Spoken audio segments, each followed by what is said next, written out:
হাবিবুর রহমান ইরাকে বক্তব্য রাখার জন্য অনুরোধ। বিসমিল্লাহির রহমানির রহিম।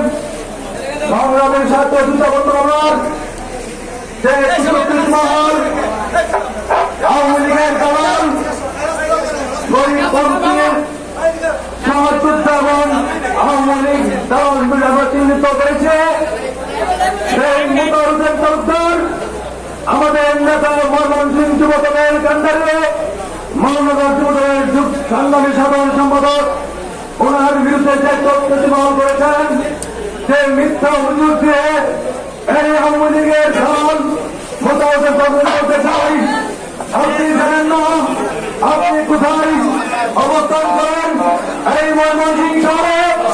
আপনি জানেন আমরা রাজপথে আন্দোলন সংগ্রামে যেগুলো রাজপথে ভূমিকা রেখেছে থাকেন রাজপথে আন্দোলন সংগ্রামের সংগ্রামী নেতা। আর আপনি হলেন আওয়ামী লীগের দল। তার আপনাকে বলতে চাই আপনি যে উদ্দেশ্য